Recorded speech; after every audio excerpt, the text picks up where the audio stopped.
کہ جاتی عمرہ کیس میں ان کی عبوری ضمانت منظور کی جائے تاکہ یہ نیب آفس میں پیش ہو سکیں۔ اب سے کچھ دیر کے بعد لاہور ہائی کورٹ کا 2 رکنی بینچ جو ہے وہ اس کیس پر سماعت کرے گا۔ جی ٹھیک ہے، بہت شکریہ محمد ہارون، آپ نے ہمیں اپڈیٹ کیا۔ چیئرمین سینیٹ انتخاب کے نتائج کے خلاف درخواست قابل سماعت ہونے پر فیصلہ محفوظ، اسلام آباد ہائی کورٹ نے پیپلز پارٹی کی درخواست پر فیصلہ محفوظ کیا۔ عدالت نے فاروق اشنائی کو مختلف عدالتوں کے فیصلے جمع کرانے کی ہدایت کر دی ہے۔ چیئرمین سینیٹ کے انتخاب کے حوالے سے اسلام آباد ہائی کورٹ نے پیپلز پارٹی کی درخواست پر فیصلہ محفوظ کر لیا ہے۔ عدالت نے ریمارکس دیے، پارلیمنٹ قومی سطح پر مسائل حل کرنے کا فورم ہے، اپنا معاملہ کیا حل نہیں کر سکتے ہیں؟ پارلیمنٹ قومی سطح پر مسائل حل کرنے کا فورم ہے، اپنا معاملہ کیا حل نہیں کر سکتے ہیں؟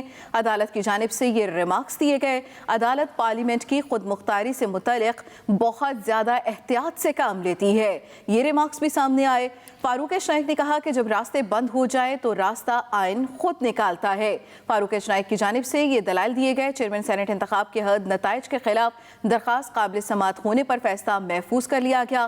اسلام آباد ہائی کورٹ نے پیپلز پارٹی کی درخواست پر فیصلہ محفوظ کیا ہے۔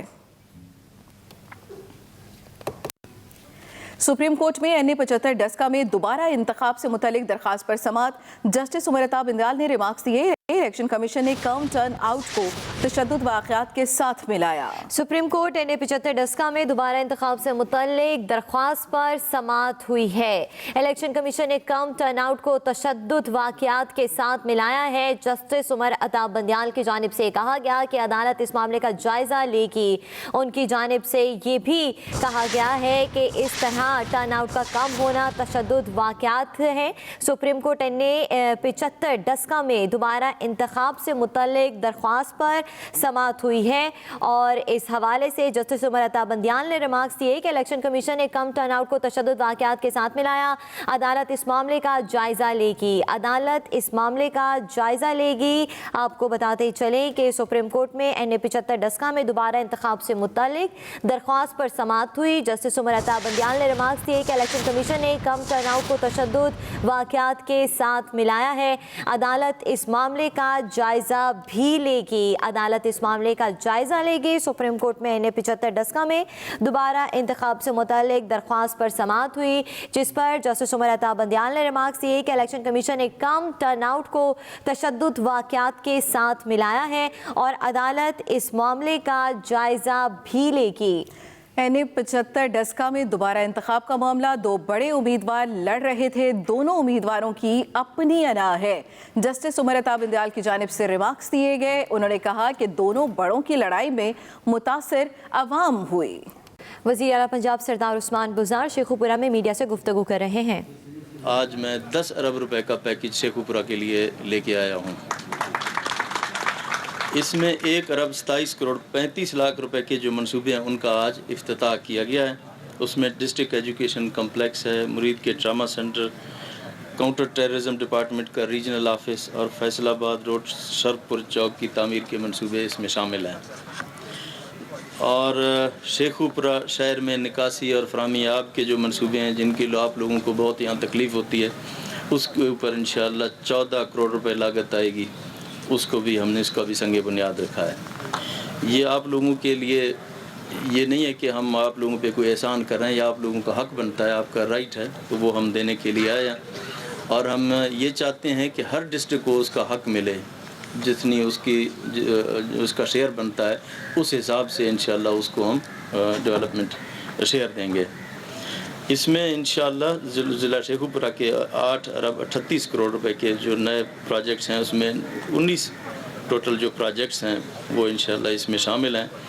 اس میں کیڈٹ کالج ہیں، کالجز ہیں، صحت ہے، فراہمی آب، نکاسی، سڑکوں کی تعمیر کے 8 منصوبے شامل ہیں۔ اور شیخوپورہ میں سیاحت کی جو فروغ کے لیے یہ مانا والا ٹو سچا سودا 46 کروڑ روپے کی لاگت سے یہ سڑک بھی بن رہی ہے، اور شیخوپورہ ٹو گجرانوالا روڈ کی تعمیر بھی بڑی تیزی کے ساتھ جاری ہے۔ اس کے علاوہ ایک اور جو آپ لوگوں کا ایک دیرینہ مطالبہ تھا، آپ لوگوں کو یہاں تکلیف ہوتی تھی، اس کے لیے ہم نے ایک میٹنگ بھی کی ہے، وہ ہے کہ LDA کی جورسڈکشن۔ اس میں یہ بات سامنے آئی ہے کہ LDA کی آپ لوگوں کو کسی چھوٹی سی چیز کی اپروول لینے کے لیے بھی آپ کو لاہور جانا پڑتا ہے، اور وہاں جا کے آپ لوگوں کو بہت تکلیف ہوتی ہے. پھر جتنا ریونیو جنریٹ ہوتا ہے اتنا پھر آپ لوگوں پہ خرچ نہیں ہوتا اور آپ لوگوں کو تکلیف اٹھانی پڑتی ہے. اس کے لیے بھی ہم نے ڈیسائیڈ کیا ہے کہ انشاءاللہ LDA کی جورسڈکشن کو بھی ہم لاہور تک محدود کریں گے, آپ کو وہاں سے نکالیں گے. انشاءاللہ شیخوپورہ کی ڈیولپمنٹ ہمیں بہت عزیز ہے, اور جو منصوبوں جن کا ہم نے سنگ بنیاد رکھا ہے اور باقی جو ہم دینے جا رہے ہیں انشاءاللہ اگلے ٹینیور میں اس بجٹ کے اندر ہم ان کو کارپوریٹ کریں گے اور یہ اسکیمیں شامل ہوں گی اور چلیں گی اور ان کی ہم نگرانی کریں گے. ایک اور جو ہمارا خواب ہے کہ تعلیم ہر کسی کے لیے ہونا چاہیے. شیخوپورہ ایک بہت بڑا ڈسٹرکٹ ہے اور یہ ہماری خواہش ہے کہ شیخوپورہ کے اندر ایک یونیورسٹی بھی بنے اور اس کا بھی میں ایک اپروول دیتا ہوں. تو انشاءاللہ ہم وہ بھی آپ کے لیے بنائیں گے. Thank you very much G.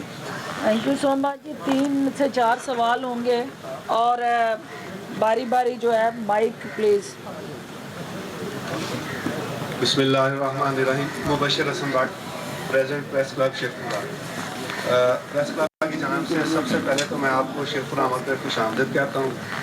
Secondly ماشاءاللہ آپ کی گورنمنٹ کی جو ماحول دوست اور انسان دوست پالیسی ہے اس کو بھی ہم آپ کے میں بہت اپریشیٹ کرتے ہیں, اور جو آپ نے شیخوپورہ کے لیے جتنے ماشاءاللہ فنڈ ریلیز کیے ہیں اس کے لیے بھی آپ کا شکریہ ادا کرتے ہیں.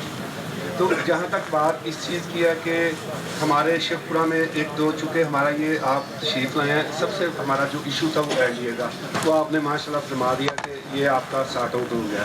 سیکنڈلی ہمارے لیے جو ایک پرابلم ہے وہ سیف سٹی ہے, تو آپ ہمیں شیخوپورہ کے لیے ایک وزیر اعلیٰ پنجاب شیخوپورہ میں موجود ہیں اور ان کی جانب سے ایک بجٹ دیا گیا اور یہ بھی اعلان کیا گیا کہ شیخوپورہ میں ایک یونیورسٹی بنائیں گے, اور اس کے ساتھ ساتھ ان کی جانب سے کہا گیا کہ نکاسی آپ کے منصوبے پر 14 کروڑ روپے لاگت آئے گی. شیخوپورہ عوام کے لیے اچھی خبر لے کر آئے, آپ پر احسان نہیں کر